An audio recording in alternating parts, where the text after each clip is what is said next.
Good. Stephen, are we ready? Yeah. Hi, Diana, we ready? Yes, good morning, everybody, and welcome to the December 18th meeting of the Historic Resources Board. Diana, would you call roll, please? Chair Bernstein. Here. Vice Chair Kohler. Here. Board Member Bowell. Here. Board Member DeSiquio. Here. Board Member Vandenberg. Here. Board Member McKinnon. Here. Board Member Wimmer. Here. Thank you. Thank you, Diana. I'd like to start off with our meeting with reviewing our agenda. First would be oral communications. Members of the public may speak to any item not on the agenda with 3 minutes. Seeing no cards, moving on to approval of minutes November 6th. Do I have a motion to approve or amend? So moved. Second? Second. Okay, any discussion? All in approval, say aye. That passes unanimously. Thank you. Next, agenda changes, additions, and deletions. Nothing from staff at this time. Thank you. New business. Oh, sorry, that's just reading the agenda. Minutes here.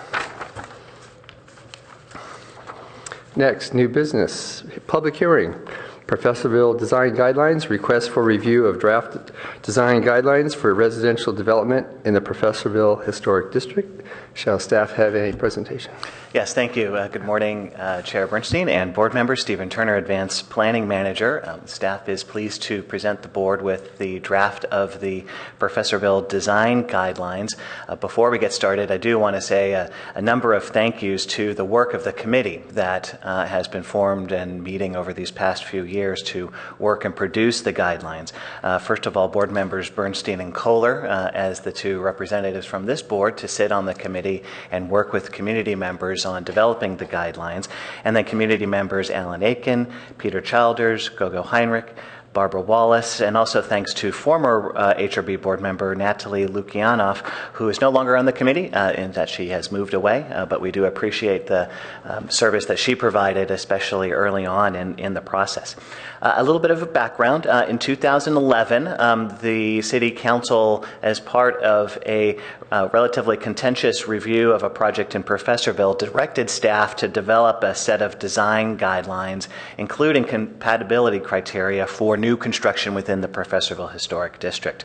Council also directed the HRB and staff to work with the residents of Professorville and other interested members of the public that would represent a wide variety of views in developing the guidelines.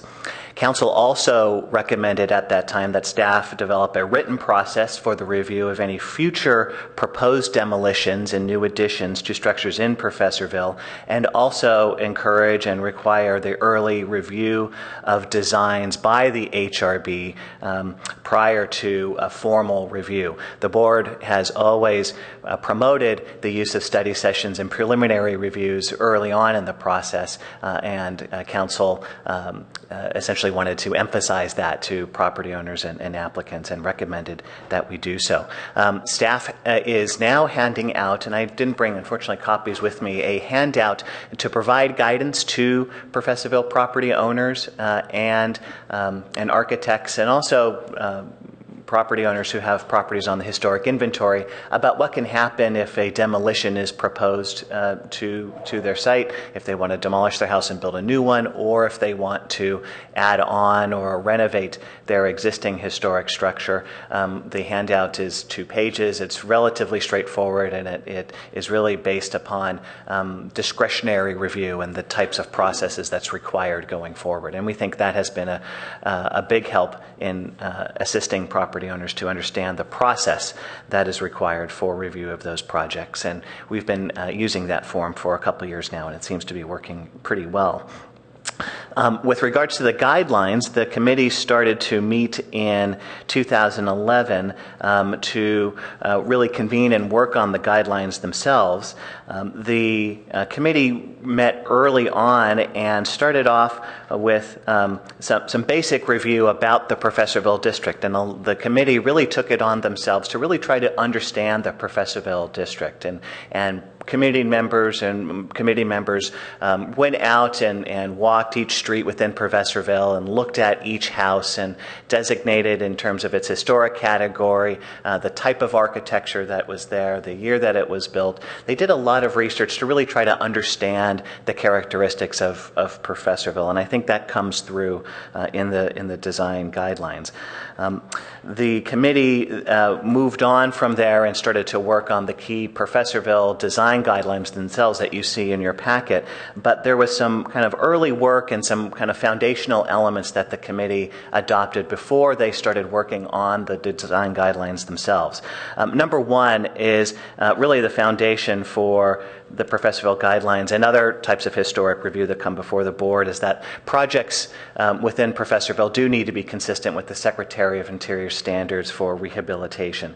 This is a consistent requirement as directed by the California Environmental Quality Act. Whenever a discretionary review project is brought before the board, the property owner and applicant need to demonstrate that the project is consistent with the Professorville design guidelines. The second big decision that the committee made was to have the guidelines be a part of the existing individual review guidelines. The individual review guidelines were established in 2001 in response to the kind of monster home controversy, or McMansion as perhaps it was called in 2001, where houses were being demolished and reconstructed homes were being built without being sensitive to the context, the architecture, the streetscape within the neighborhood. And council passed the individual review program with a set of 5 guidelines focusing on privacy, massing, and streetscape. That program has been going on now for about 13 years, and I think has been one of the more successful design review programs within the city. I think that most people can agree that many of the projects that have occurred since the adoption of the individual review guidelines really are kind of much better in terms of their context and relationship to their neighbors. And so the committee felt that instead of coming up with a separate document that would exist on its own, that it really made sense to have the guidelines exist as part of individual review. Property owners and architects would already have to go through the individual review process for projects within Professorville, and it just made sense to include the Professorville design guidelines within the individual review guidelines themselves. The third major emphasis that the committee had was the HRB's role in the review of this document and the review of projects within Professorville. Obviously, the board is familiar with the Secretary standards and applies those to projects throughout Palo Alto that come before the board.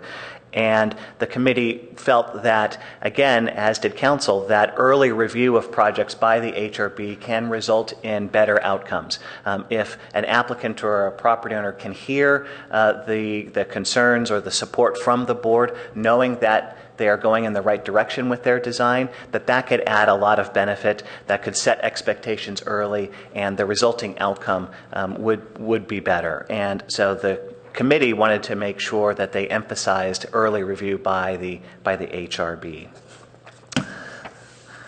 Finally, as I mentioned before, the committee established and really thought about the Professorville defining characteristics, and again, that was based upon research and data that the committee developed in the early months of the review.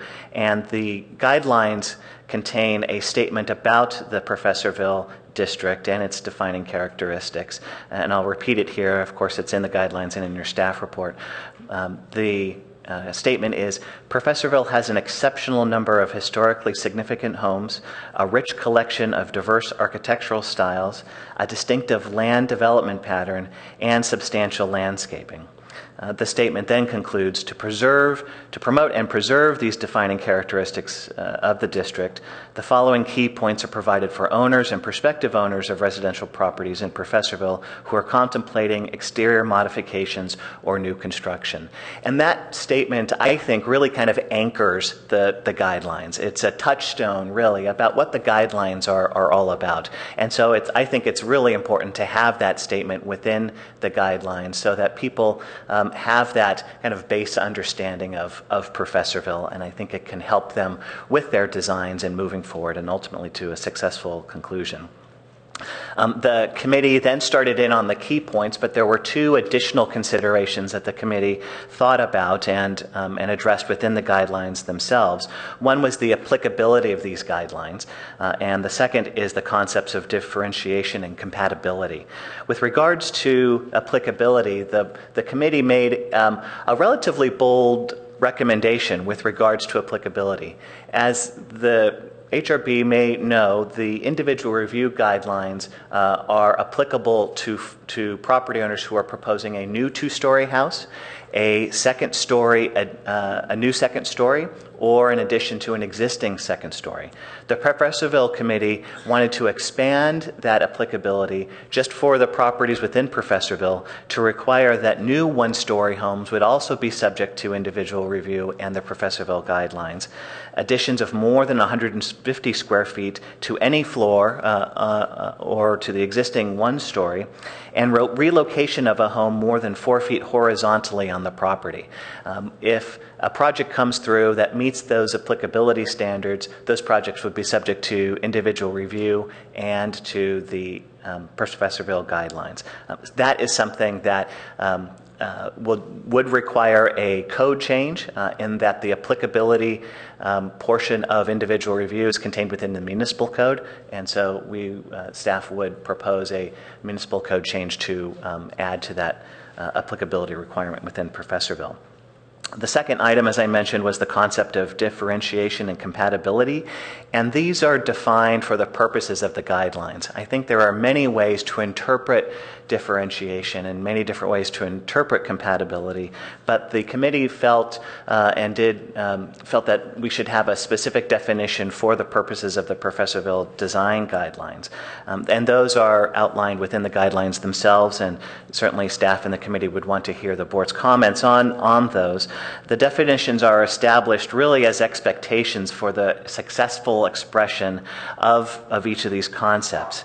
There is no assumption that a project will choose either compatibility or differentiation as part of the project, but most projects would contain elements of both compatibility and differentiation. And it's not necessary to really choose one over the other when projects go through. There is really no preference for either differentiation or compatibility within the guidelines. Traditionally, the HRB has cited more on projects that are compatible with existing architecture and the contextual relationships within Professorville rather than a strict differentiation. And I think that is also expressed within the guidelines and the key points themselves. The key points really are the meat of the guidelines, and those are explained in detail, of course, within the guidelines themselves and in the staff report, but they focus on site planning, height, mass, and scale, forms and roof lines, facades and entries, windows and decks, and historic home additions, in addition to landscaping, which is a relatively new guideline, certainly for the Professorville, but individual review had never contemplated landscaping as a design feature. Normally, landscaping is left up to the property owner and designer, but in determining the Professorville defining characteristics, the concept of landscaping and what mature landscaping can bring to a site and overall brings to Professorville was important enough that the committee felt that we should have a separate guideline regarding landscaping. Each of the key points within the guidelines, it kind of exist on their own, but they also strongly relate back to the individual review guidelines. They don't supersede the individual review guidelines, but really work in partnership with the individual review guidelines to create successful outcomes. And so you'll see in each of the key points that the key points relate directly back to the previous 5 guidelines for individual review. In conclusion, the staff report talks about some of the HRB considerations that the board might want to consider this morning and a few questions. It's not necessary to go through each of these questions, but the staff proposed these questions just to maybe frame the discussion for the HRB. And the questions are as follows. Do the Professorville proposed Professorville design guidelines provide appropriate direction to property owners, architects, and city staff. Is there anything missing from the guidelines? Is the statement regarding Professorville's defining characteristics reflective of the district? Is there too much emphasis on compatibility or differentiation, or both? Are the proposed definitions appropriate for the guidelines? The guidelines themselves don't require that new homes be constructed in any one of the predominant styles within Professorville. Is this appropriate? The guidelines also don't put a moratorium or a prohibition on demolition within Professorville. Of course, any proposed demolition of a structure within Professorville has to go through the CEQA process and environmental review process, but the guidelines themselves do not have a specific requirement or moratorium for maintaining houses or demolition of structures within Professorville. And so that concludes staff's presentation. Of course, the board may direct their discussion in any manner that they so choose. If the board feels that the proposed Professorville design guidelines are appropriate, the board may make a motion and a vote today to move the guidelines along for City Council review. If the board members feel that there should be additional changes, then the committee can reconvene and discuss those changes and revise the guidelines. We could bring them back to an additional community meeting for additional community review. It is a little early in the morning on Thursday before a holiday, so in order to get the full breadth of input from the community, it might be good to hold another community meeting just to make sure that we get full input. But if the board feels that the guidelines as presented are acceptable and adequate, you may make a vote today to move them along. That concludes the staff report, and we'll be happy to answer any questions you may have. Thank you. Thank you, Steve. Just for members of the public, I'm just going to read our normal public hearing process. The public hearing is now open. Staff recommendation, which we just heard. Next would be if there's any presentation by any applicant, that's 10 minutes. Then Historic Resources Board questions of the applicant and staff. Public comment. If any speaker would like to speak, please fill out a speaker card. There's 3 minutes per speaker. Then any closing comments if there is any applicant that speaks. Close the public hearing, motions or recommendations by the board, then final vote. Okay. Point of order. Yes. Did you read the fact that after the applicant presentation, Historic Resources Board's questions of the applicant or staff? Yes, that is what I meant. Are yeah. we to that point now? Let's see, I'm going to suggest, is there any person that represents the applicant? There's not Okay. really an applicant. There's Right. the committee, Okay. but the committee was not tasked to make a presentation. Certainly, yourself or Board Member Kohler, as members of the committee, and have been participating over these years in developing. If you had any comments, I will have that might be comments certainly during our discussion. Roger, do you have any comments to make at this point, or should we just go to questions of the staff? So. All right. Your mic. Yeah, we need your mic, actually. So. I was just saying there are other committee members in the audience as well, and I guess they can speak with open. Yeah. So I don't know. If that Okay. would be so formal. All right.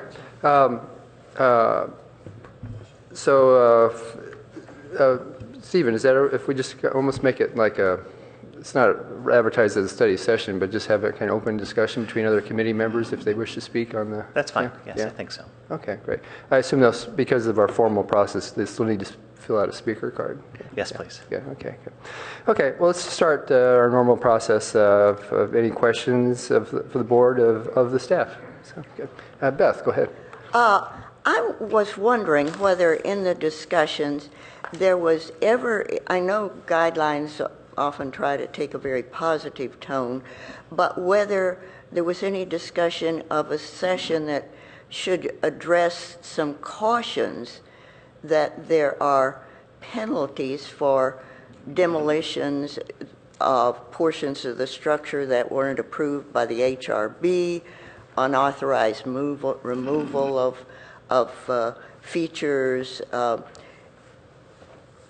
The loss of historic fabric is a real concern, and I was wondering whether mention should be made of the consequences, that it could result in a stop work order or in extreme cases perhaps a fine.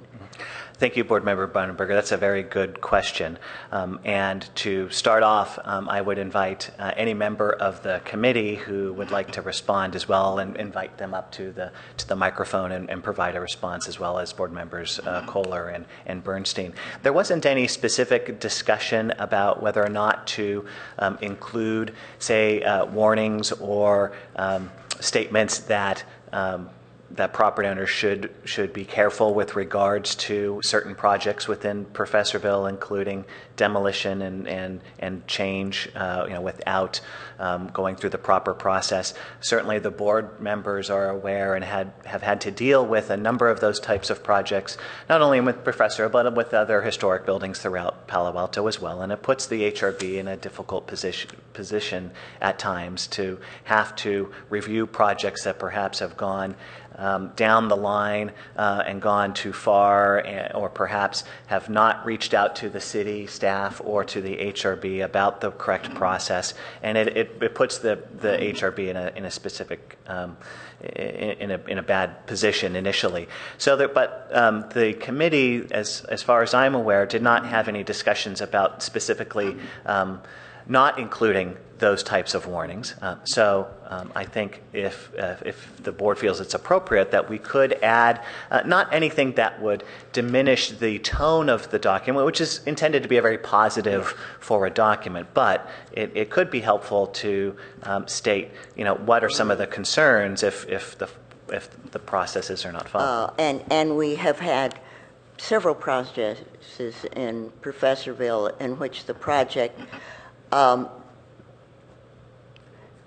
said that they were moving something or that it was stored, and then it ended up with virtually new materials. It was impossible to see where there were pieces of the original house, so they became more rebuilds to look like rather than preservation projects. So any early warning, I think, could be very helpful. And I think that's a good point. I think there's a couple of ways we can address that. I think the guidelines themselves could contain those statements.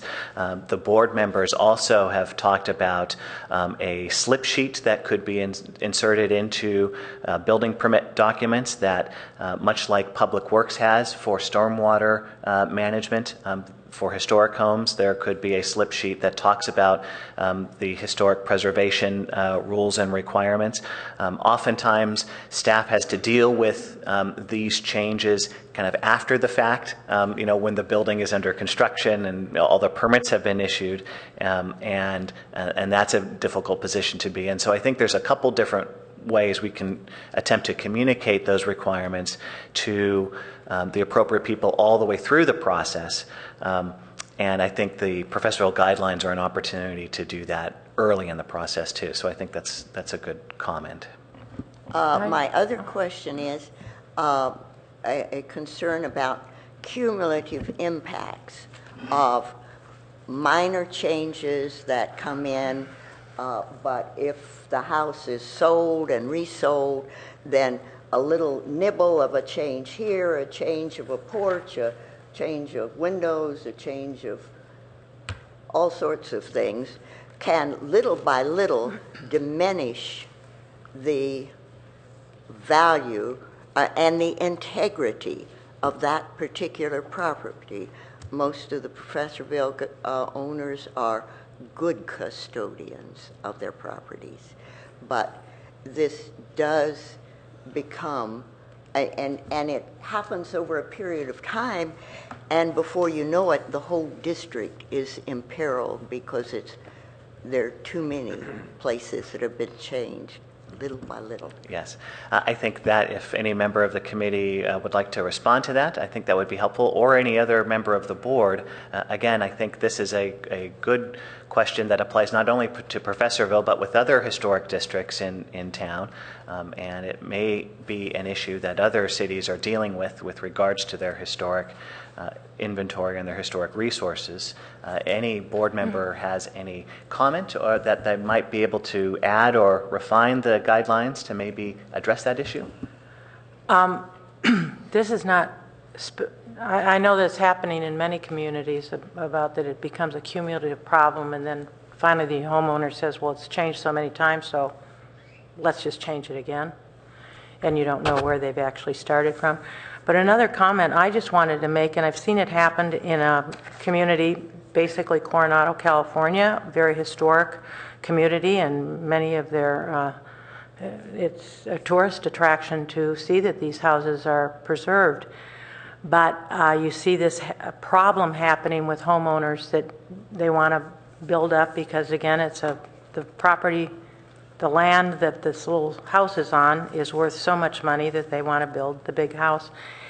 And I think I don't know how it can happen in terms of education of realtors.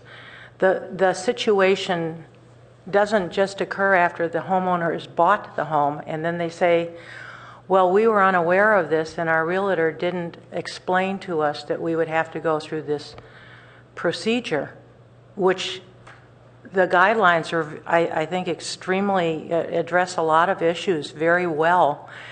But if the homeowner only becomes privy to this after they've purchased the property, at least it's been my experience that realtors are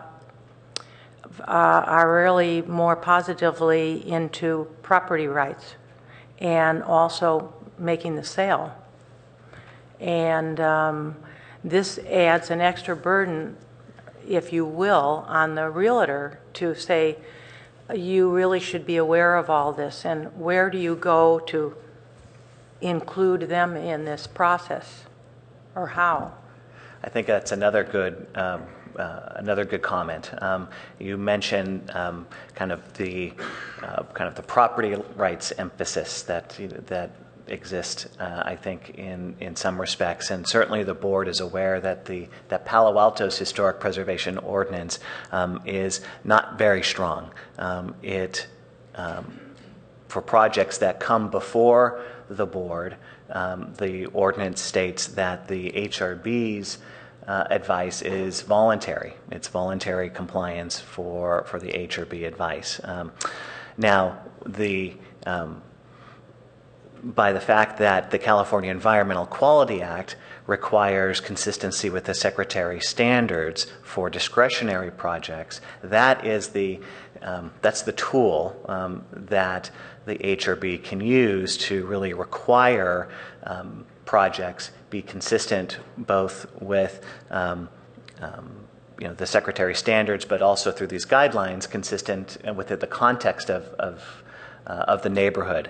And so I think we're working a little bit behind the eight ball because our ordinance is relatively weak. But if the board has any recommendations for guidelines or applicability that may be able to perhaps strengthen the ability of the board or the city to help, say, protect against cumulative changes, small cumulative changes, for example, that might be something that we should consider as an addition to the guidelines. I just have to, I do get a lot of calls from realtors asking about a home, especially in Professorville, and I tell them as best I can, and this booklet will be a big help, being able to refer them to the guideline booklet that includes the historic area. In fact, I had a call about a home who I knew the owner and former board member here. And the next day I saw that realtor upstairs, the 5th floor, waiting to talk to Dennis, or you even, I think, and about what they could do with this historic home. So many realtors are aware of it who've been in the Palo Alto area for a long time, know that they may not understand everything, but they do tend to understand that Professorville has a separate set of rules.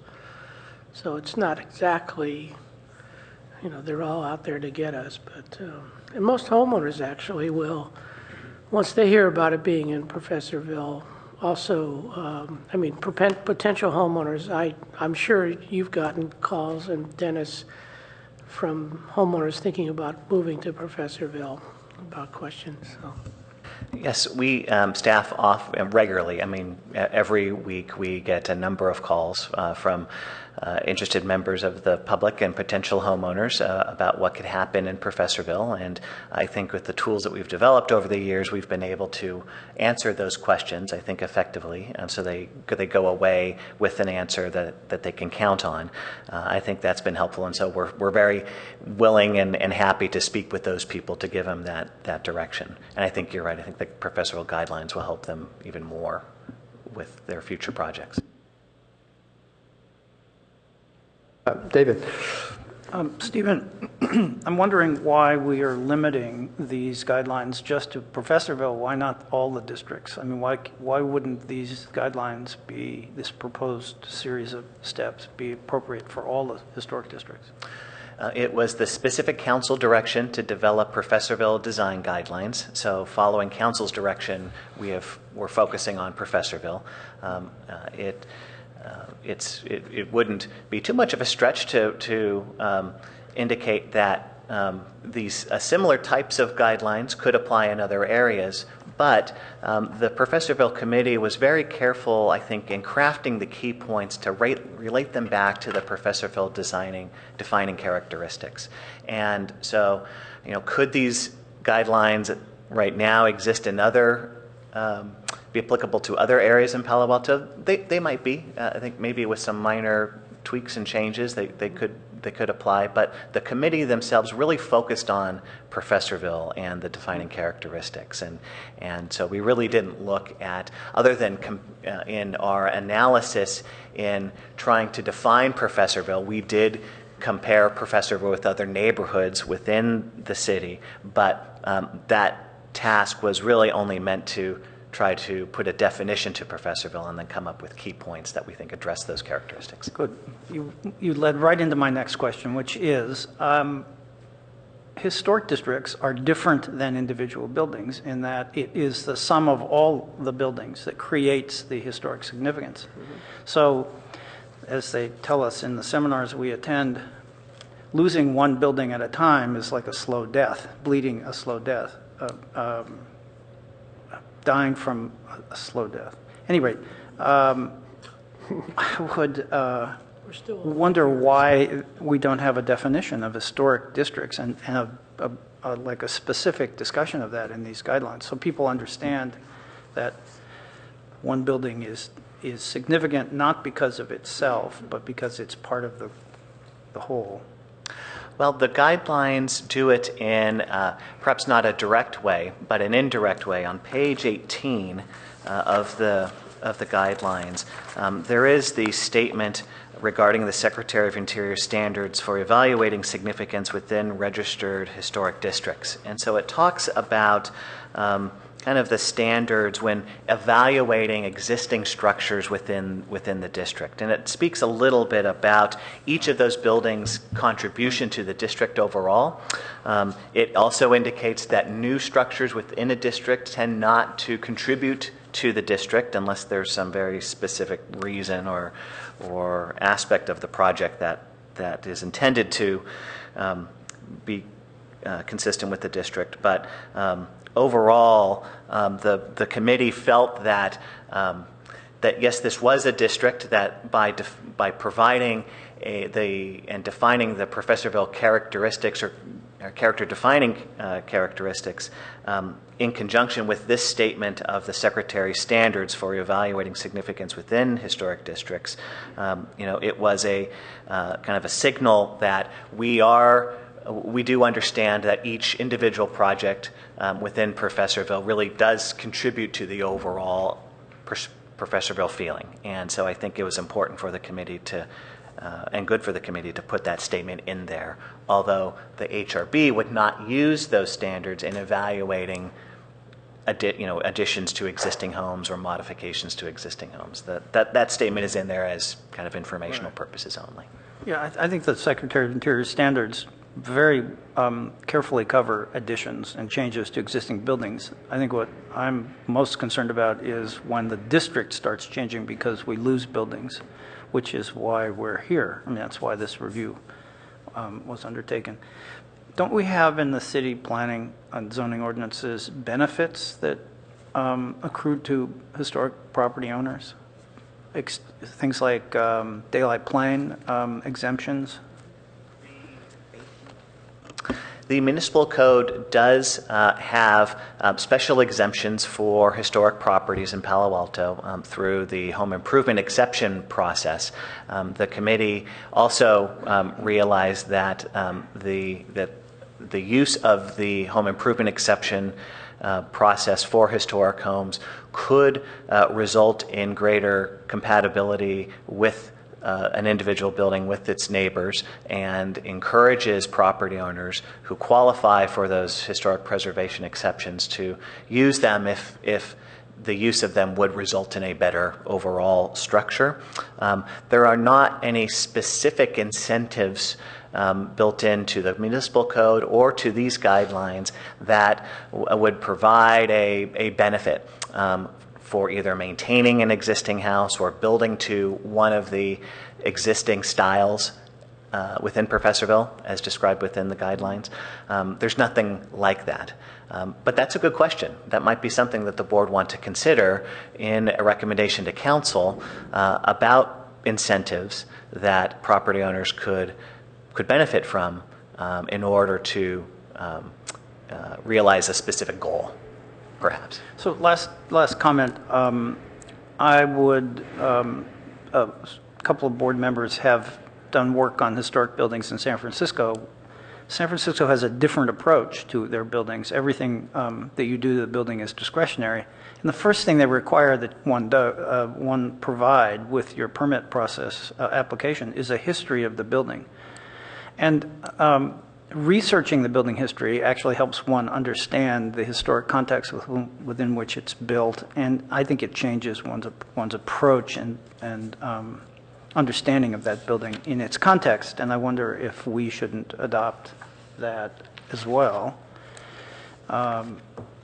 Something that I think might be just staff-driven, not necessarily part of this guideline. But I guess after all this work, which I think is extraordinarily helpful, both for the residents in Professorville, but I think all residents, I'd like to make this a broader a document so that we can capture everybody in the city that's in the historic district. I guess that's all I have. Of course, as a different opinion might be that it might water down the emphasis on Professorville. I think it's a balancing act. Okay. Any other comments for now or questions? Yes, Margaret. I just was wondering if you could briefly speak to if someone is proposing a new house in this district. I see that there are some style guidelines that are obviously suggested, but what kind of parameters or criteria do they need to follow in terms of just starting from scratch in this district? Well, starting from scratch in the district would require HRB review and require compliance with the Secretary standards. And I'd have to kind of look into that. The secretary, it depends for a ministerial, for a discretionary project, a CEQA applies, and it would be rare, I think, for, say, a vacant lot in Professorville to come up and be reviewed. I think historically, I think if you think about it, the Secretary standards may not specifically apply in that case, in that there's the individual review guidelines would apply, but the Secretary standards may not apply since they speak specifically to the property itself rather than to the district. I think in this particular case, if the guidelines go forward, just kind of thinking it through. The individual review guidelines with the Professorville design guidelines would apply to that new property, and the project would need to be consistent with the guidelines for privacy, massing, and scale, in addition to the kind of specific style guidelines that are contained for the Professorville district.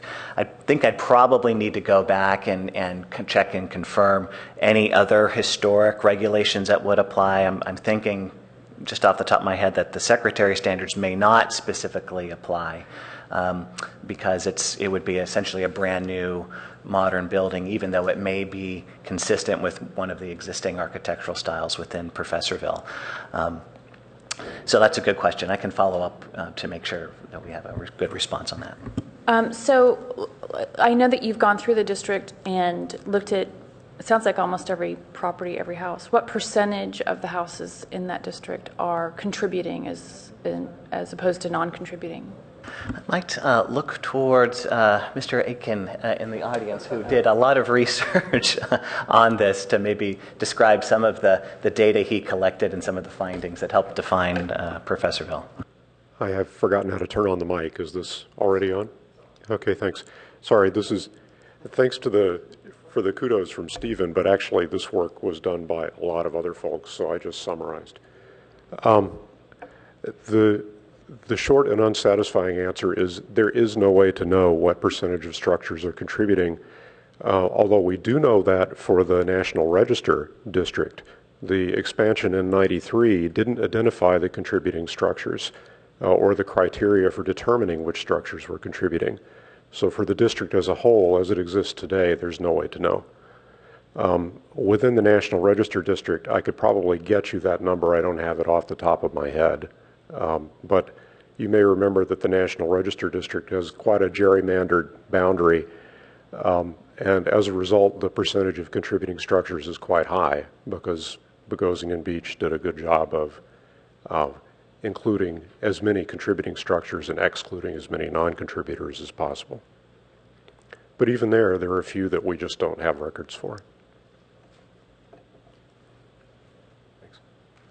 I just want to say one more thing. It just seems like having a property in that district, because it does have historic significance, you were trying to preserve it as a historic collection of contributing structures.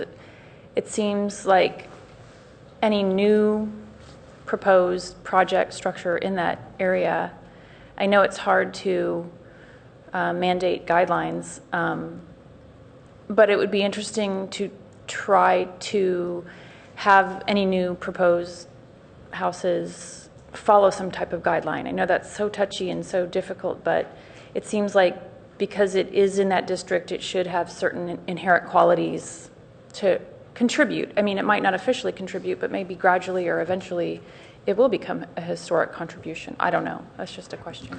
I think that's a good question. I think the committee recognized the possibility of that happening. There's not anything specifically in the guidelines, I think, to mandate the use of specific guidelines, but that might be something that the HRB might want to recommend to council to do. Again, this might be if there is a collective need or direction from the HRB to staff and the committee to take a look at inclusion of those types of mandates or requirements, either in the guidelines or through the municipal code, we can certainly review that and report back to you, but certainly also communicate your advice up to City Council. David.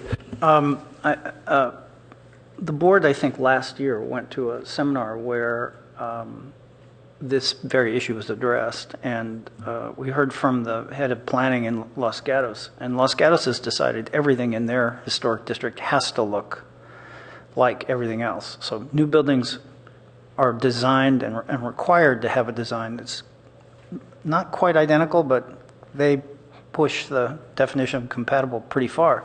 And then another, I don't know if you remember this, but then another city said, well, we don't do that. We let kind of a free-flowing design into their district. So this is, if I remember correctly, and correct me if I'm wrong, I think it's a city-driven requirement, and each city kind of makes a decision. So that's probably what we're trying to do here.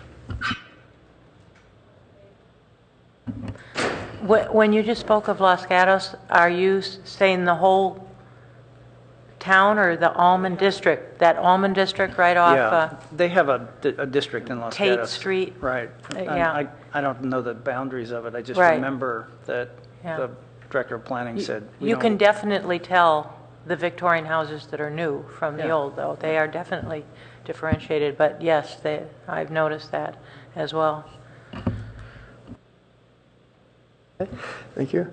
I'd like to add to the conversation by responding to some of the things I've heard from board members. I'll just go down a list of things I've heard so far. So Beth mentioned the idea of the comment about any kind of enforcement of or penalties. Because the proposed item 6 on the IR guidelines, because these are guidelines, and actually these are not written in any ordinance language, they're That's guidelines. correct. Yeah. So as far as putting any, so the committee, to answer your question, Beth, we didn't discuss putting any warnings or any comments about penalties or stop orders, as you mentioned.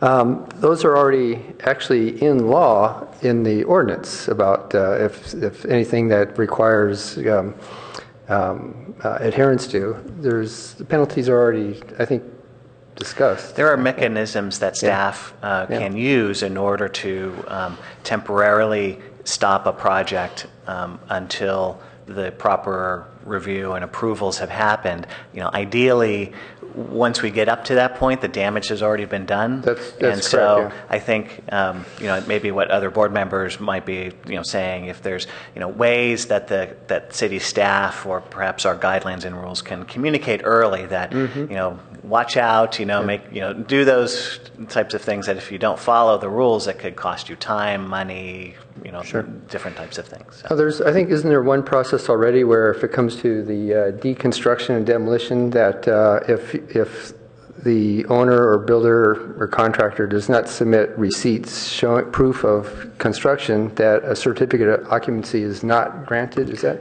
correct? That's true as it relates to demolition debris recycling, that they have to show that they have diverted a certain percentage of the debris to an approved recycling facility. It doesn't necessarily relate to preservation of historic materials on a building, though. Yeah. If such a comment was added, and again, we're talking about Professorville guidelines, but the book that is proposed to be added here, the Professorville, it's actually part of the entire document of this.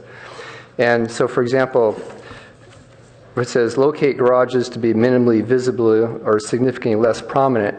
How do you put a stop order if someone says, well, so is it hard to enforce these guidelines with penalties? I see. I mean, I think the way these guidelines would be used is before the issuance of building permits and before the submittal of approval documents for discretionary review. So I think by the time that a building permit is secured, the project, at least on paper, would be consistent with the individual review guidelines, Professorville district guidelines, the Secretary of Interior standards, if appropriate, and all building codes. So at least on paper, when the city issues the permit, it meets all of the guidelines. Now, if a property owner decides to adjust the project on site without coming to the city, that's when we do have the ability to shut the project down temporarily and resolve the situation. So we still have that, but oftentimes, as I mentioned, the damage has already been done, the materials have been removed, and so if there's ways that we can try to prevent that from happening in the first place, that might be a good addition. Okay, thanks.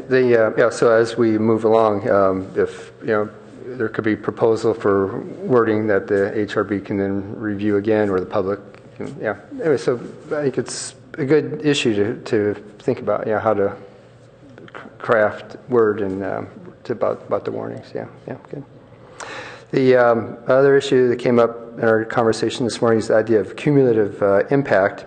Certainly, each little impact that's being proposed for a project, if it's in Professorville, will become to the HRB, right? And I guess administrative history, I guess, is the issue. So whenever there's a new board member that may not have the administrative history, says, well, we looked at this 2 years ago. If the little impact that a proposal, if it gets approved and constructed, it's probably deemed to be compatible with what gets approved.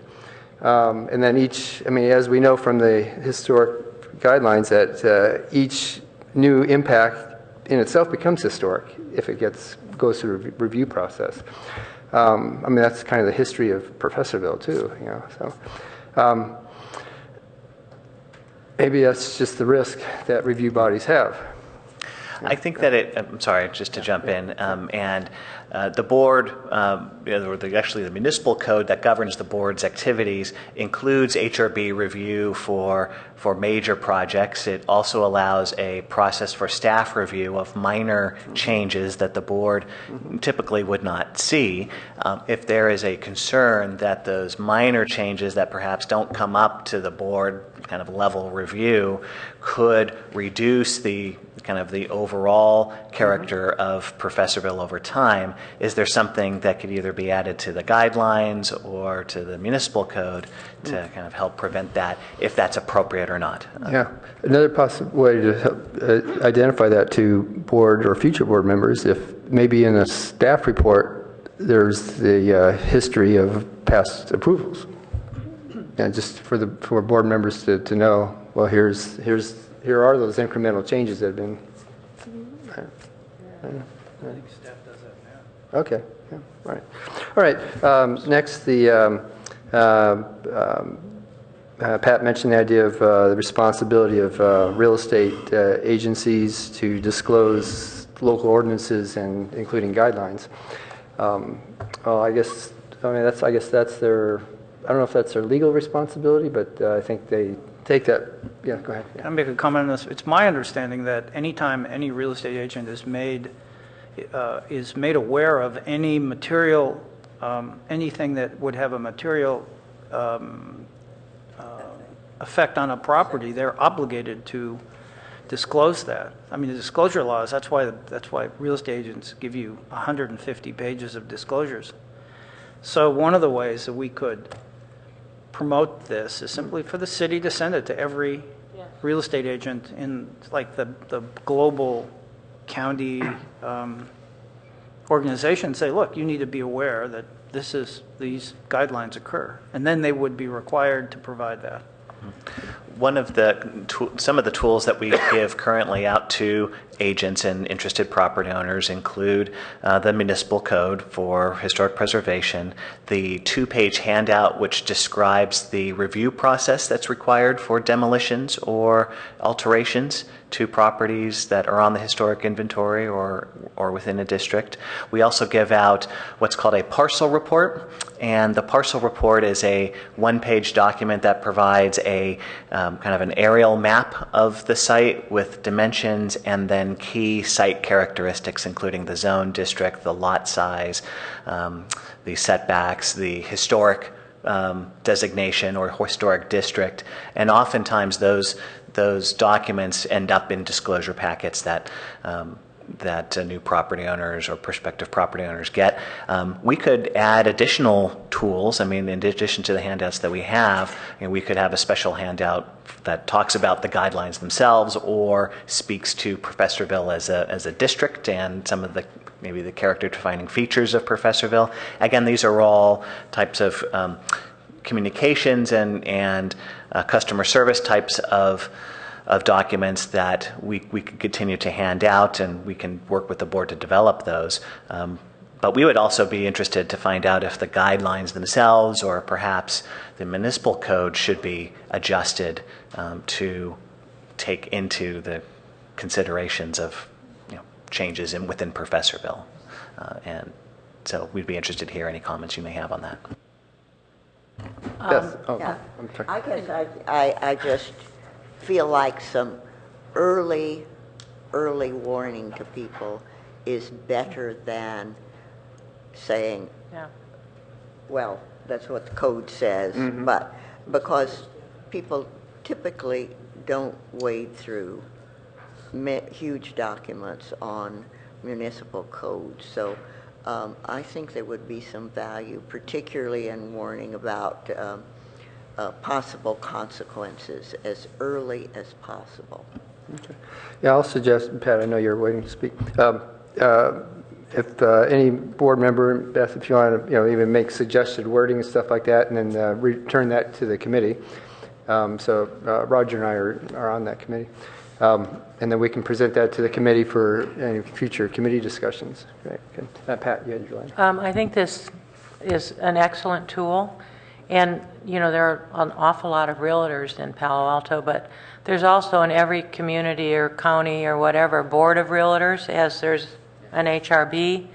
And they have annual meetings and they do this and that, and they have what's called a realtor's code of ethics and disclosures, and that's why they get a commission. And yes, I think it wouldn't even be a bad idea, because it'd be difficult to send this out to every realtor in Palo Alto, for instance. And realtors are coming, not that many, from other than Palo Alto to represent the owners or the possible buyers. To have even someone from our group or the city or whatever attend one of their, important events or meetings and make sure all the people on these boards are up to what the new regulations, because it is going to make quite a difference from what it's been, and hopefully this will be integrated. I think that's an excellent suggestion. I would even volunteer to speak to, I guess, a meeting of the SIVAR, the Silicon Valley Board Realtor, something like that, Silicon Valley Associated Real Estate, and just give a summary. Once we get something. Yeah. Okay, or San Mateo County. Yeah. So I'd be volunteer to do something like that. Yeah, Beth. And could we ask again whether there are people in the audience who would like to speak on these many questions? We've had a number of our own, but I'd love to see the public, and we appreciate very much the public arriving. Okay, well, the public will be very invited to do that. Let me just finish up my three other comments based on what I've heard, just going down the list. Board member Bauer mentioned the idea of some kind of a wording of definition of a historic district. Again, that's on page 16 and 17 where we discuss that. And so if you see some additive words or revised wording, we'll invite you and other board members to the committee, seeing what comments you want to make. Can I just make a comment here? I think when I read that, it was very clear to me as a member of this board exactly what it meant. But I think for people who aren't involved in historic preservation considerations and aren't familiar with the Secretary of Interior standards, this is overly technical and didn't give me the sense of what a historic district means. It's really it's like an application of standards to an historic district rather than a definition. Right. So I'm not suggesting this be removed. I just think it needs to be augmented. That's my suggestion. Great.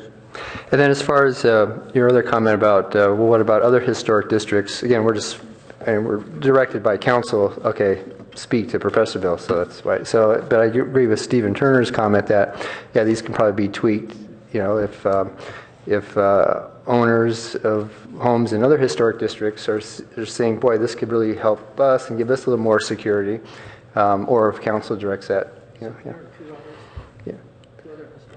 There's the Ramona Street, it's more of a commercial district, so these guidelines typically wouldn't apply. Right. Residential is what I'm. Right. It's Greendale. Is that the Green? Yeah. Green Gable. Green Gables. And that's it. Just that's Green Gable. It. So we really only have one other one. So Green Meadow. Right. So two others. So I think that could be morphed without watering it down. Yeah. Okay. And then the other comment board member made this morning was the idea of incentives. Stephen Turner mentioned the home improvement exception process. I think there are 12 different exceptions that you can apply for, and some of those are pretty powerful incentives. You can apply for 250 square feet of additional living area. if it's, 300 bucks a square foot to build and its market value is $1,000 a square foot to sell, that's $750 per square foot incentive. So that's pretty powerful stuff, So anybody who's lived in Palo Alto for any period of time understands that the demographics are changing the way Palo Alto is moving forward in the future. Having been here 62 years, I would now think that almost every property south of Oregon has the potential for being demolished and rebuilt in a larger and better way, since most of that housing was post-Second World War, has no earthquake engineering. And that's going to even accelerate the change of the city. We're talking about trying to deal with just a little bit of our history here, and we have nothing that incentivizes people to save it because the economics are so great when you sell your property. I mean, properties that were purchased 30 years ago sell for 20 times what they were purchased for.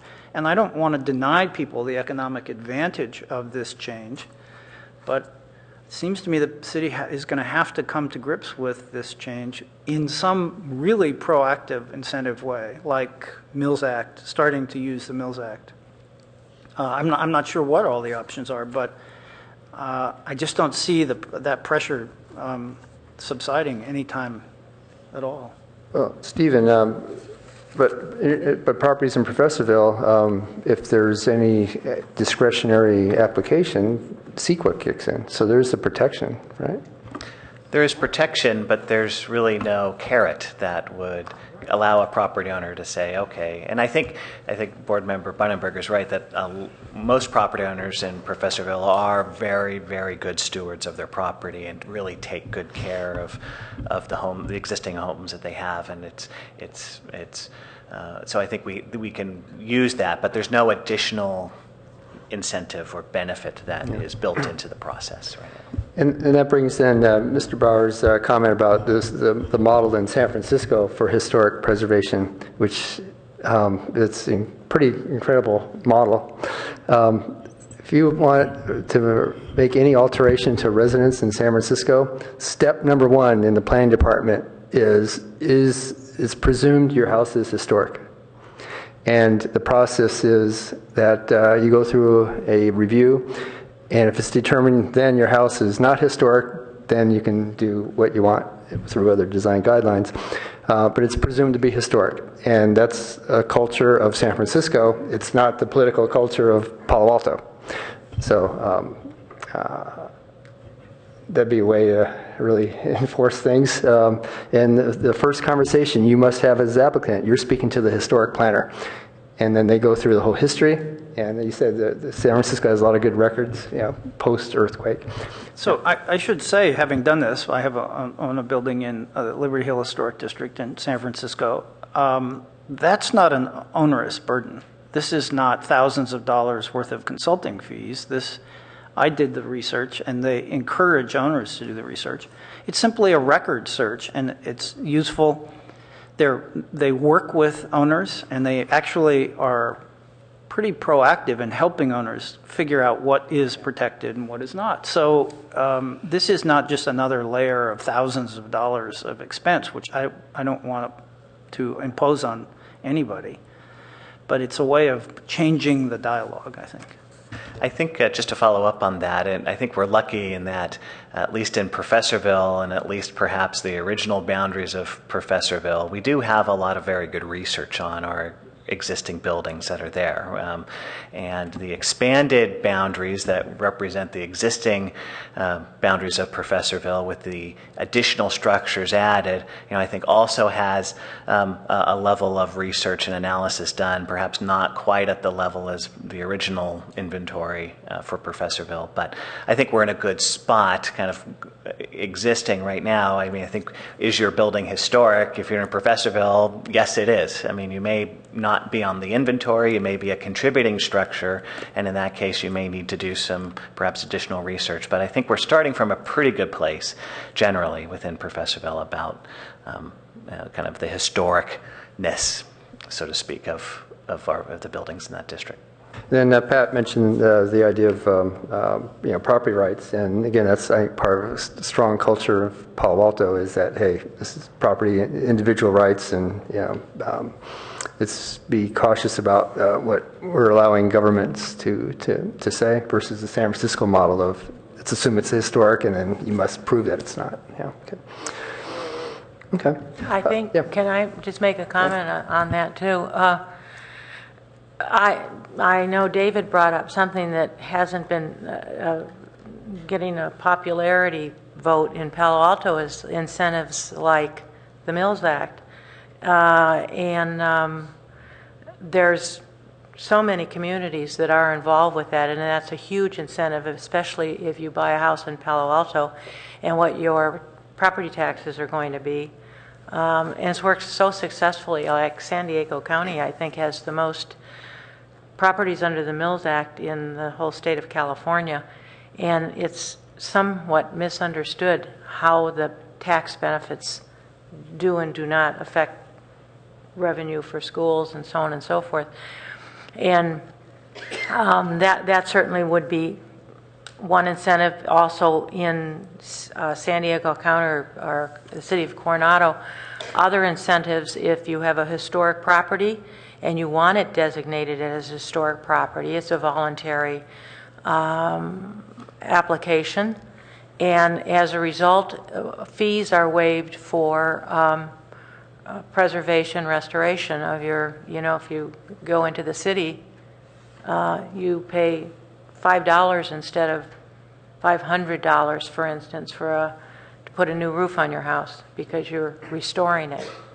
So all of that adds up significantly. I think, any changes or any proposals to ordinances and guidelines, I guess Palo Alto has, I think, always been trying to get full cost recovery. So whenever there's suggestions of reduced fees, I mean, that's, I guess, part of the budgeting of the cities, right? Yeah, I think it's a decision that, a consideration that the decision makers would need to have, whether those types of incentives would further the city's historic preservation goals in a positive way or not. I think that would be a discussion for the decision makers to have. Yeah. I'm going to repeat the 4 questions that Stephen Turner mentioned for more consideration today. Yeah. Oh, I'm sorry again. I'm sorry. Yes, go ahead. I was just going to say we should get back to this last page. Yeah, There are 4 comments that we should. Yeah. Now, so I was going to read those now, and then as Beth Bunenberg mentioned, for any members of the public like to come and contribute to the conversation, please do. So the 4 questions: do the proposed Professorville design guidelines provide appropriate direction to property owners, architects, and city staff? Is there anything that's missing from the guidelines? 2, is the statement regarding Professorville's defining characteristics reflective of the district? 3, is there too much emphasis on compatibility or differentiation, or both? Are the proposed definitions appropriate for the guidelines? And 4, the guidelines do not require that new homes be constructed in one of the predominant styles within Professorville. Is this appropriate? Or any other questions? Or from a staff's perspective, this is just sample questions to get the conversation flowing. We certainly don't want you to be constrained by those specific questions. Sure, great. Okay. And also, for the board to discuss about any next steps, including we feel confident this can be directed then to City Council's review or have another public meeting. It's mid-December here. Maybe people are focusing on other issues this month. Maybe in spring or January, February, we have another, at least advertised for one, and just to have a chance for other members of the public to speak. So those are things that we can conclude today. So, Beth. One last call for the public to say, if you would like to speak, please put a card in, and we'd like to hear. Yeah, and reminding the board that the public hearing is still open for any members of the public to speak. Yeah, good. We have no cards here, so okay. Sure, please, welcome. Okay, please. Thank you. Hi, once again, I'm Alan Aiken. Quick comments that I wanted to make sure you were all aware of. Thank you. I'm not familiar with using these. All the data that we gathered as part of the committee's work is available on a website. The name of the website is arden.org/Professorville. And I strongly recommend that you take a brief look at it, at least, because I thought it was fascinating. There was information about the district that we had never seen anywhere else. Sure, it's Arden, arden.org/Professorville. So for instance, the inventory, the statistics on house and lot sizes, all that stuff is there. So hopefully people who may find that useful in the future will have that as a resource. And I wanted to make sure you're all aware of it. One thing the committee discussed early but fell outside the realm of guidelines is process changes. So we ended up not making any recommendations there. But there are certainly things to consider, and one thing that I'd like to request of the HRB and of staff is to talk about ways you might streamline the process, for example, by folding together parts of individual review and HRB review for the projects where both apply. In my project, it was frequently a matter of dueling consultants, so minimizing the number of consultants may help resolve both conflicts internally and process problems for applicants. And the HRB is required by ordinance to be involved in that process, so it makes sense to try and, I think, it makes sense to try and centralize that in the HRB. But that's something I need to ask you guys to talk about and see what's right.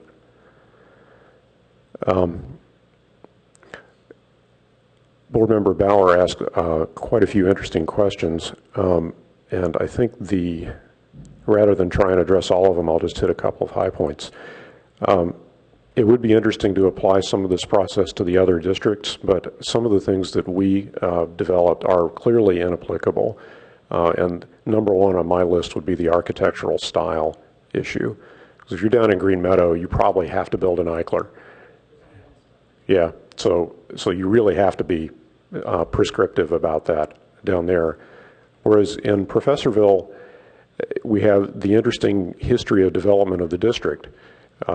If we were talking about the original point of historical interest area, which was all colonial revival and arts and crafts, then you'd probably have a strong case to say you need to build in one of those two styles. When the district expanded in '79, quite a few other styles were brought into play, but the two original styles still dominated. With the expansion in '93, the change in style for the district is really dramatic, and that's something we struggled with as part of determining the unifying theme, the defining characteristics for the district. The example I like to give is that of the 4 Category 1 houses in Professorville today, colonial revival and arts and crafts are now the minority styles. Spanish colonial revival is the majority style. So the history of the development of what we consider Professorville has changed what would have been a defining characteristic if we'd started earlier. And that's something that I would just as a personal observation to speak a bit to Board Member Bunnenberg's comment about cumulative impact. Expanding a district without maintaining the unifying theme is also a form of cumulative impact, and it's one which made it, I think, much more difficult for us to come up with a set of clear guidelines, because we now no longer have a district in which the majority of homes were early professors' homes and in 2 architectural styles. We now have a district in which there are roughly 10 architectural styles. Some of the newer ones are dominant, and only 27% of the houses were originally professors' homes. So try to take that into account in future actions that the board might like to make to expand either Professorville or to create other districts in the city. And I think that's the important things. Thank you very much. Thank you. Any other members of the public like to speak to us today? Okay. As far as next steps for the HRB, any entertainment of set up a process for another public opportunity for the public to review or committee review? Go ahead. I assume this is in the board discussion phase. I think that we've raised, first of all, I want to say that I'm very appreciative of all the people who worked on this, you and Roger and Natalie and all of the community members. I know from personal experience that that's a lot of time and a lot of work, and it's typically not appreciated by anybody other than the members. So this is what makes, I think, the city a better place to live and more desirable. And I want to thank you for doing that. I think we raised a number of questions this morning that I don't think can be incorporated into any motion to actually move this forward to the council. So I think if I remember correctly, what we need to do as board members is email you with our specific recommendations, and then you can send them back out to all of us. Is that the right process? Ideally, we would like to have the board members, if they have kind of a collective sense of moving forward, to communicate that to us at this meeting today. You don't necessarily have to provide us with a sense of how those are to be resolved, but if the direction is staff and the Professorville subcommittee, please consider the following items and how those items could be resolved, and then return back to the HRB and the community with revised. So I would think that your list that you've just made would be that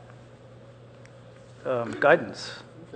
Right. I think it's important because, we are a very thoughtful committee. There's what, 8 of us on the committee, I think? Six on the committee now. It's the power of what we've produced comes out because we have 6 committee members that are very, very thoughtful about these things. So I think then, I agree with board member with David that we're not ready to present this to the City Council yet for their deliberation and hopeful adoption. But certainly a conversation with the committee again, the professor, the whole committee, that really creates, I think, even a better fine-tuning of what we've had here. So however that would happen, that'd be my suggestion of a next step. Sure. The board may want to just make a motion and take a vote for that action. That would be staff's recommendation. Okay. Because the public hearing is still open, if there are any committee members and the members of the public would like to suggest a next step also, we'd be willing to do that. Hi, welcome, and please state your name for our recorded record. Can I talk? Yes. Okay. Well, a couple issues. On the issue of publishing, making better known the guidelines that will be enacted, you have the current method of construction signage that requires that construction signs, orders, hours, and so on.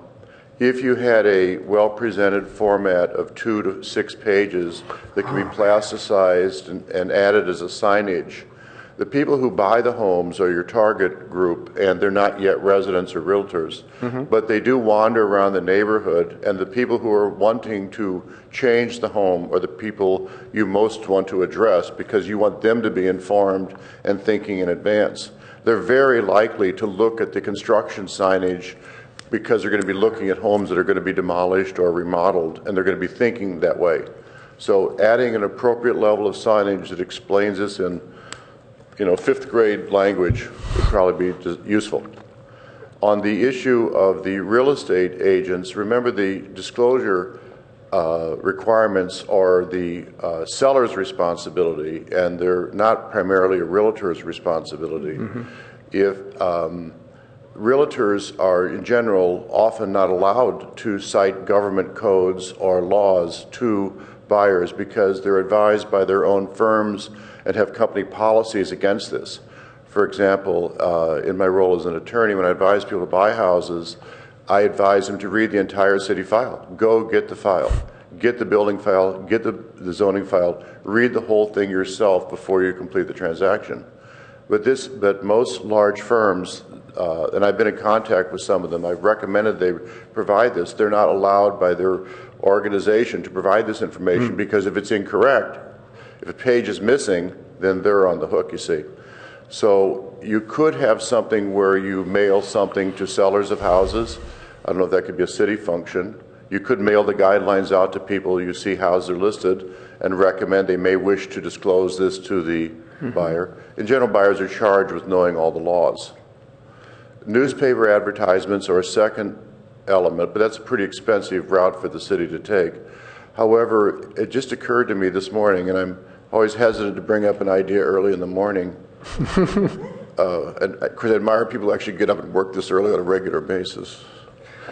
If you had a logo for Professorville or maybe something that mimics that odd little map of the 80 and 93 district, if you had a kind of a stamp or a logo that perhaps one of the volunteer committees of the Historic Association could provide, then the realtors may very well use that in their advertising because there's a good cachet with that district.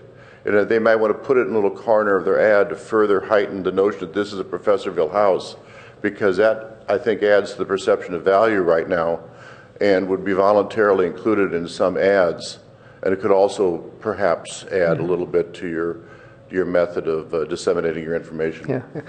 Because we're being recorded, could you just mention your name for our recording, please? Yes. Give your name, John. My name? Oh, yes. My name is John Hackman. Yeah, thank you. Beth, go ahead. Oh, yeah.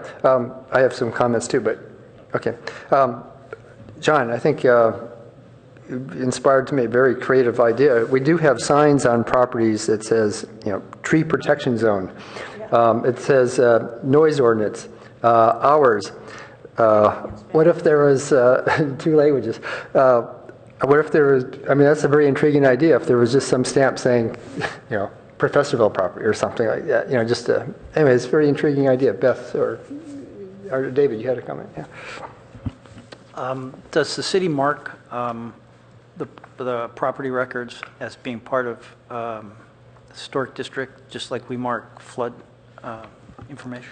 Yes, each parcel has a number of attributes that are associated with it that we track within our database system. Historic inventory designation and historic district location are included for each.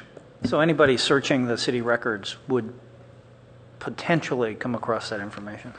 Yes, we really have been moving to track all parcel attributes through our geographic information system applications, and so you can kind of visually go and look at an address and see all of its attributes pretty easily. Bringing it back to the board now, if there's any recommendations or motions to continue this item to date on, excuse me for a second. I see another member of our committee would like to speak. Please approach and announce your name for our record, please. Hello, board members. My name is Gogo Heinrich, and I'm one of the committee members. One of the things that I really want to emphasize to you is that we develop these as guidelines. We did discuss whether or not procedure changes ought to be included, and we decided that would be up to a different venue. We also discussed whether there would be code changes, municipal code changes, or ordinance changes. We did not want to address any of those in the guidelines themselves. That would be the next step after the adoption of a guideline. So I just wanted to clarify that for you. Also, there was a question on letting the people know what to do when they want to have a project. One of the processes we recommended was that they meet with the HRB as early on as possible, and that is on page 17. So again, it wasn't, you have to do this. It wasn't a direction in the process, but it was only a recommendation and a guideline. So thank you. And that would formally then, if an applicant came to us, it would be as a study session format, right? Yeah. Yes. Right, yeah, good. Okay, back to the board about a motion or recommendation or any other comment. Beth? Just in terms of comments on these 4 questions, number 3, I feel like that it is really one of the key issues to discuss compatibility and differentiation. And so I certainly don't feel that there is too much emphasis. I feel that that's right on target in terms of what's important. I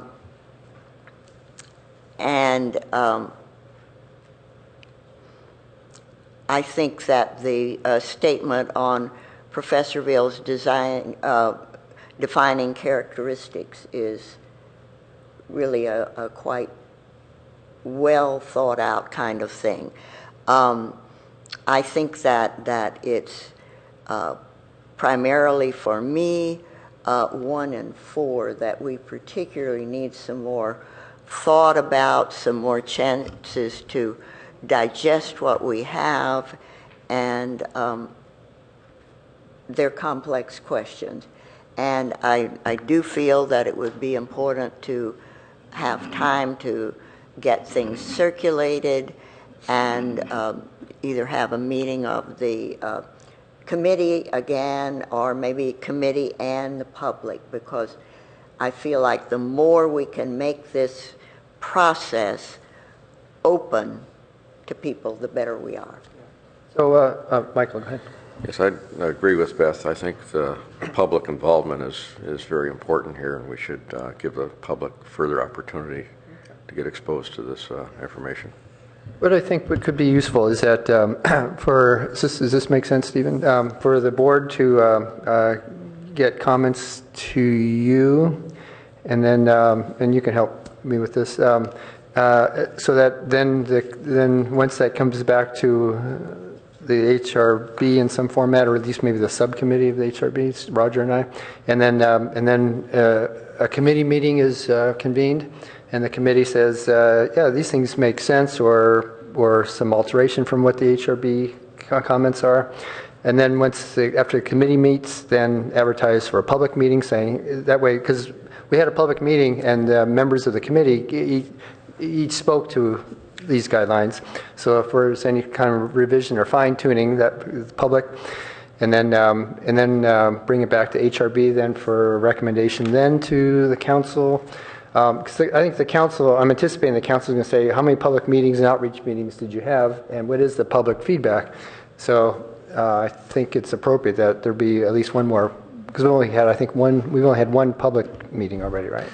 Yeah, we've had, early on in the process, we've had 2 community meetings to kind of kick off the process. We held a community meeting in September that was well attended, and I think we got a diversity of opinion regarding the guidelines at that time. It sounds like that the board would be in favor of additional public input, and that might occur in a variety of areas. I think ideally staff would like to have I think we want to reach out to the community and either have a community meeting and a second HRB meeting. What I want to try to stay away from is a lot of comment coming in just via email outside of a public meeting, because the public doesn't get a chance to really see your comments that easily. I mean, we can post them on the website, but nothing beats having your comments being heard at a public forum like this. And I think you have summarized the comments, and we can certainly provide minutes from this meeting that would accurately reflect the comments, and then have a second HRB meeting, say in January, to hear additional comments that could then be used along with a public forum meeting to develop the final draft that perhaps could then be sent to the city council. So I would, from what I'm hearing, I would probably anticipate at least another community forum meeting, and then a second HRB meeting to fully get the full comments of the HRB. David, yeah. So in that light, instead of sending you, you're next, sending you an email, to summarize my feelings about how this could be improved, I would like to see a stronger definition for historic districts added to page 17. I think all of the buildings in a historic district ought to be subject to individual review. I think we, as Beth has suggested, and this is repetitive to some extent, we ought to develop guidelines to deal with loss of historic fabric and the consequences of that loss. And together with developing an historic rehabilitation plan page that describes Secretary of Interior standards, this is something that we've talked about, I think, for 3 years. And then finally, when I think about incentives that the city could enact quickly, the most controversial would be a Mills Act tax reduction. And San Francisco does that, but they don't. Palo Alto didn't think through the consequences of this in 1980 when they granted it to the Squire House. And I think that act has pushed the council away from any Mills Act applications. But San Francisco does a portion of the tax relief, but not total tax relief. And it's also a finite period of time. It doesn't run forever. So I think San Francisco's is 10 years. We don't do it on our building, even though we're eligible, because we actually feel that property taxes are better spent on the school district up there. But other kinds of incentives you could have, city could say that all fees are eliminated for historic preservation. I mean, we need to make this is a small thing. The city could say, we'll do all plan review in 30 days. Should be doing that with everything, of course, but I know you're overwhelmed with work. But make real steps towards resolving the issues and providing a financial incentive to do this. Finally, they could also do priority permit inspections. So if you have an historic building, you call to get a permit inspection, you go right to the top of the list. None of this 5 days, 6 days, 4 days, just like a roofing inspection. Now, I don't think these will be popular, but I think that's the direction we need to move so that residents who are going to forego some economic advantage by not tearing down their buildings can actually see a benefit to maintaining them. I didn't quite fully understand what you were talking about when you talked about that there would be a subcommittee that would put things together.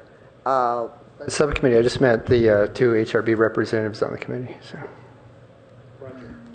Yes, I knew that you said that, but would that subcommittee be taking votes, or would it be, what would be the function of that subcommittee? Just to then to communicate to the full the Professorville Design Guidelines Committee what we're discussing today. I mean, certainly the staff will produce the minutes and the direction from individual board members received at this meeting and present those to the full Professorville committee for their consideration. I think that would probably be better than a subcommittee. Oh, okay, correct. Yeah. I just meant the two HRB member representatives. Okay. All right, Roger, go ahead. You're next. One quick question. Are the guidebooks that are being handed out going to continue to contain the Professorville, either in blue or not? In blue, did you mention? Well, this one has blue. This one doesn't have blue. So yes, no. The blue pages were just to highlight for us, for the public and for you. going forward, when they're adopted, we don't expect any special differentiation in colors. My question was whether, as you go, if you pick this up now at the Development Center, does it have this draft in the back? No, it will not. The existing guidelines contain just the existing 5 guidelines for individual review. Oh, This document is a draft I thought document. maybe it'd be a good idea to leave it in there. We wouldn't want to Technically, confuse. I suppose it's. Yeah, we wouldn't want to confuse existing Professorville property owners that they would be subject to these guidelines when they could change before council adoption. All right, are we ready to? A clarification note. It seems to me if you were to put them in blue and add them as draft, and you can't enforce them until the council agrees to whatever changes be made, but letting people know that this is in the dialogue, that there's a dialogue, seems to me to be useful, and I don't see a downside in that. Here's the downside, I think, because it's not enacted, it's not part of the ordinance, it's not city council approved, and say that if we do anything that adds any confusion, if it says, okay, now these are not been adopted by city council, I think that hurts historic preservation. I think what only should be available in the public approved documents are things that city council has adopted, because if there are any changes we're going through, I think that's a risk. I get it. Yeah, okay. Just for sure. All right, I think we're ready to have a motion to have the staff receive our comments. That'll come back to the 2 HRB representatives, and then we'll set up a committee meeting, and then do we need a motion for that? I think you can simply state that you might recommend that this item be continued to a date uncertain. Okay. And you could. Okay. I think that's fine. I'll recommend that this continued to a date uncertain, and then with Steve to receive comments from individual board members. Is that correct? Well, I don't think we want to. I prefer not to. Okay, Again, if good. individual, let's try to discuss them at the meeting here. I mean, I certainly we'll compile the minutes. You compile the minutes, yes. Okay, good. Okay, and then that'll come back to the representatives, or how's that? They'll come back to the full Board. Professorville committee for consideration. Okay, excellent. That sounds great. Okay. We don't need any other vote to ever just say that's what we're doing. So, Yeah, I think that if you could kind of take that motion and get a second and a vote, that would be helpful. Okay. Is there a second for this suggestion? Second, any discussion? Yes. I actually have one, just not a request, but I think it would be, I agree with all this and second that, but to have additional properties as examples that are real houses there. There are certain ones that I think have really reflected Professorville that are, I think, new. Mm-hmm. And, in some cases are kind of like a mixed style. Mm-hmm. They don't define one. Mm-hmm. They're transitional, yet they're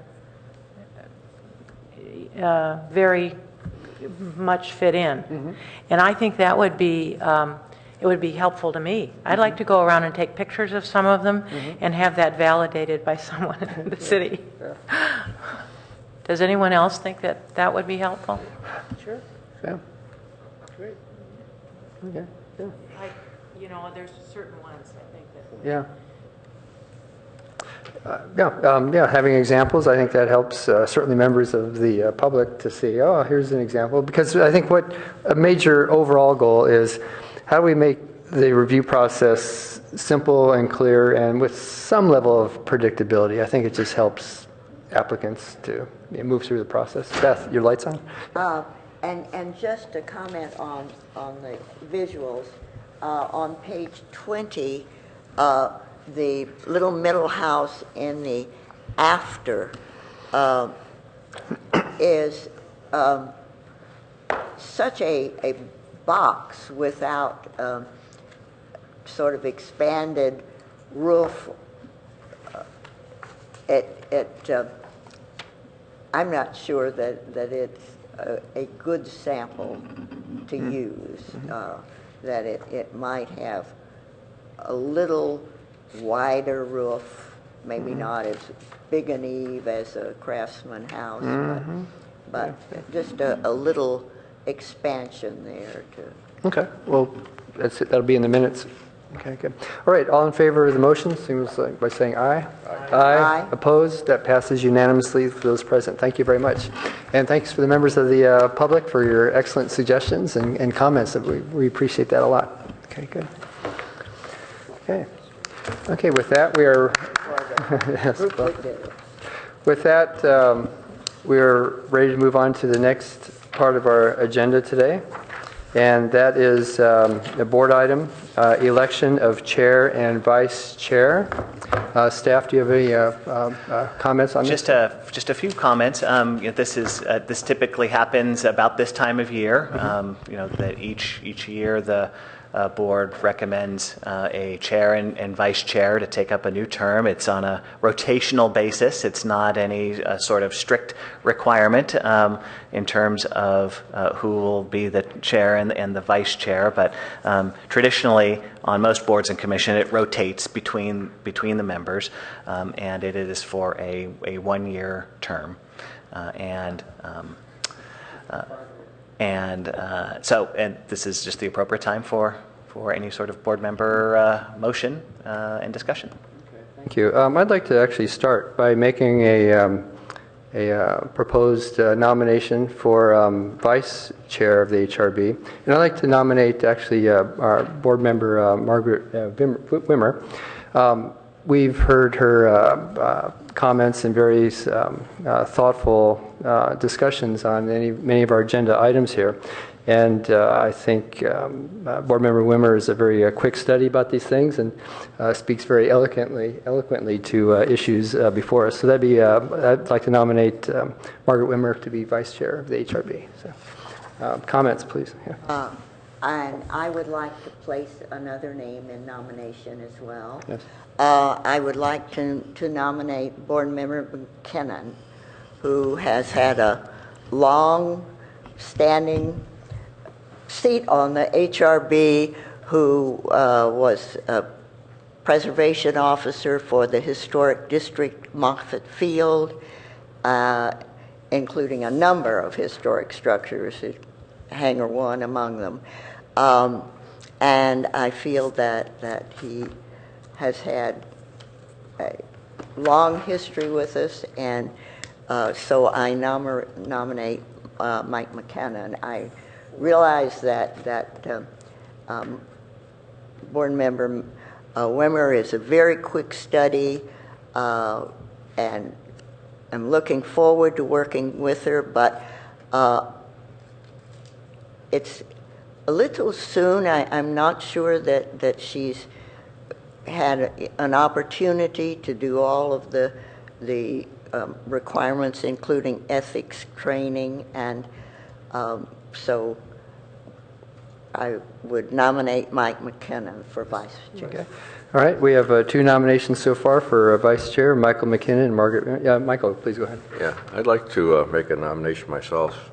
I'd like to nominate Pat DeSico. I think her experience in Coronado Island is a valuable contribution to the board here, and brings a lot of diversity to a community that's not directly in Palo Alto, but has relevance to what's going on. Okay. All right, we have 3 nominations for vice chair. Any others? Okay. Steve, what's the best process for proceeding for vice chairs? I think the folks who are nominated can speak to their nomination if they so choose, and other than that, the chair may call for a vote for each candidate, and then votes would be tallied for each candidate, and a decision would be made on who gets the most votes. All right, I'll take your suggestion there. So I'd like to invite then each nominee, right? Yeah. Can I make another comment? Yeah, please, go ahead, Michael. Just one additional comment. I know Pat has been previously vice chair, and for various reasons, business reasons, she's been unable to continue on to the chair position. So I think I would like to give her the opportunity to have a shot at that. Okay, great. Okay. All right. Margaret, any comment for your nomination? Yes, I'm honored with the nomination. I would absolutely take the opportunity. However, I am the newest person, and I don't know all of the ins and outs and the history, but I would, I'd be honored with it.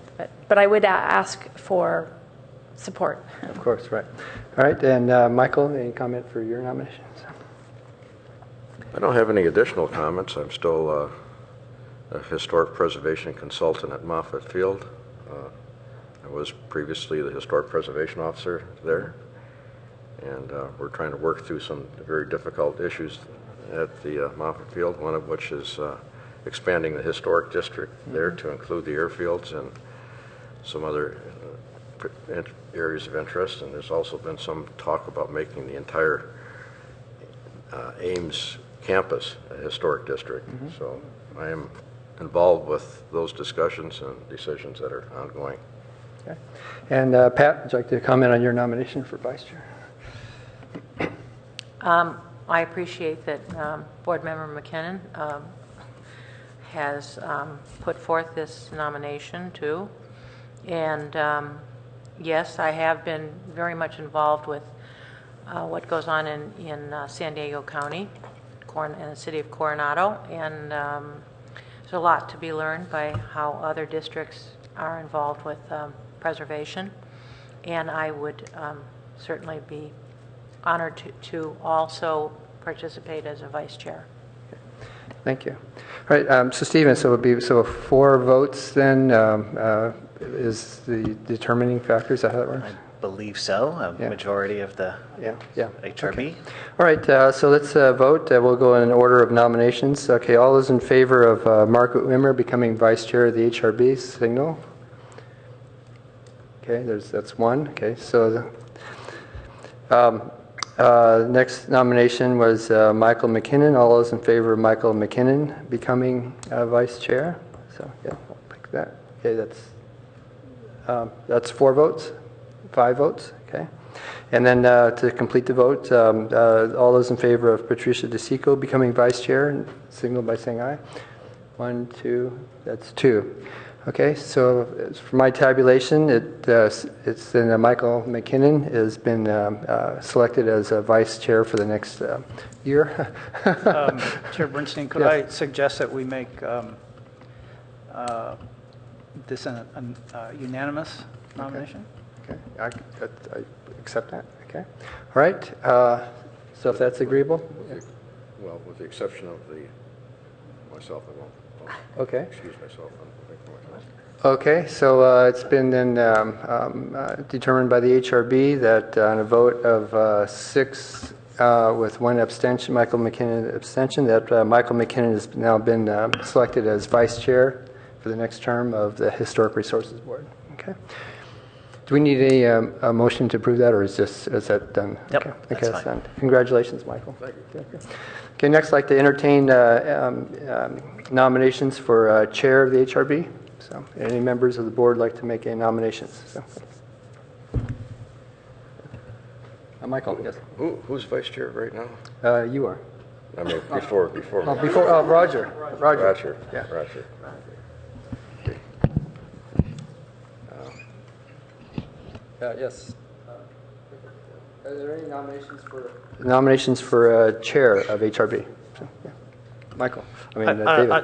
I thought Michael was going to do something. I'd like to nominate Roger as a potential the next chair. He's been here only a couple of years. I think he needs the opportunity to be the chair. I'm just kidding. He's the longest serving member on the HRB, maybe ever. So, I don't know. Anyway, so Roger, nominate Roger. Okay, we have a nomination for Roger Kohler for chair of the HRB. Any other nominations on the floor? Pat. I'd like to nominate David Bowers. I think he has very good insight into the global picture and has brought forth many thoughtful comments on several of our projects. Okay. I'm flattered that you're nominating me, but I'd like to gracefully decline the nomination. I was the last. I mean, I was the chair prior to Martin, and I think that the board needs a broader experience. I mean, we're all here to help. Thank you very much. It's very flattering that you would make the nomination. Okay. Any other nominations for chair? Second. Okay. Seeing none, let's vote on the one. Roger, would you like to make any comment as a nominee? I rely as chairman on my strong support in cast, basically, and it's been a while. I was been chairman before, but I'm trying to remember when. It's been a long time. So, thank you. Okay, I appreciate the name. Michael. No comments. Oh, okay. My only question is, Roger, are you the longest-standing city official here? I was nominated. It's been over 20 years. So, and I remember Liz Niss was the council member. And she's been gone and then back. So, yeah, it's been a wonderful. The board has really changed since I first started, and I have a history here. Yeah. So. Okay. All right, I'd like to then have us engage in our voting. So all in favor then of Roger becoming the next chair of the HRB, signal by saying or raising your hands. Aye. And that passes unanimously by all 7 members. So by our action then, as of now, then Roger Kohler is chair of the HRB, and Michael McKinnon is vice chair of the HRB. So good. Okay, I think that concludes this agenda item. Congratulations, everybody. Next, status reports on historic projects and sites. I think just a couple of just overviews. I believe the ongoing 564 University renovation project continues. Most of the exterior changes to the building per the approved plan have been made. Most of the work is on the interior at this point. I think the fence is still up around the property, but we hope that within the next month or so that the construction fence will be down, that landscaping will start to go in, and that site will become a jewel for that block of University Avenue. So we're looking forward to that.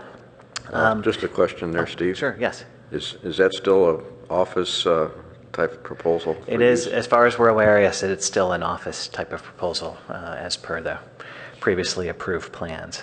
On upcoming meetings, the University Art Building, known as 261 University, will most likely be coming into the HRB in February.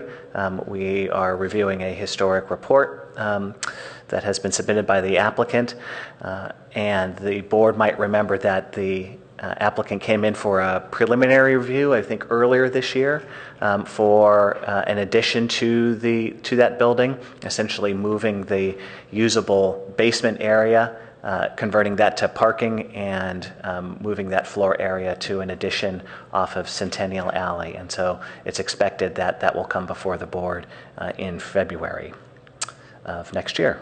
And that's the updates for at this time. Any correspondence? Michael? Do we have any further updates on MacArthur Park project? No further updates. If the board members may have heard the City Council's discussion regarding the future of the city. That was an agenda item that they had earlier this month. Part of the direction to staff was that in conjunction with the comprehensive plan amendment process that has been going on for a number of years now, that the council wanted to have a community engagement exercise that would inform the comprehensive plan process, but also include issues such as the Arts and Innovation District at 27 University in terms of how that site ultimately could be developed. Council wanted to get some public participation early on regarding that site, but there is no agenda item being proposed for the HRB specifically on the MacArthur Park building at this time. But I would imagine that in 2014 there will be an opportunity for HRB review. Thank you. Correspondence or board members' questions, comments, and/or announcements? Beth. Any word on next meeting? If the board feels it's appropriate, we may be able to continue our Professorville guidelines discussion meeting for the second meeting in January. And I didn't bring my calendar with me, so I'm sorry? Sorry, wouldn't be on January 1st, which is the No. first Wednesday in the month. Right. So I'm assuming 2 weeks after that. 2 weeks would be the 15th. The 15th. So we might have a meeting on the 15th or the 29th. Those are the two meetings. Would you then go 2 weeks later if you needed? And typically, January is one of those months that has 5 Wednesdays in it, and so there would be 3 weeks between the 15th and the first meeting in February. The 15th might be, because of the holidays, might be a bit difficult to coordinate that, although it is about a little bit less than a month away. And since we are expected to hear the 261 University project in early February, that might be a good meeting to have to hear that 261 University and the Professorville guidelines as the two agenda items. It's just my initial thought, but we'll go back and see. But most likely it will be that first meeting in February. Okay. Next would be any staff approvals before we adjourn. None to report at this time. Okay. Right. We are adjourned. Thank you.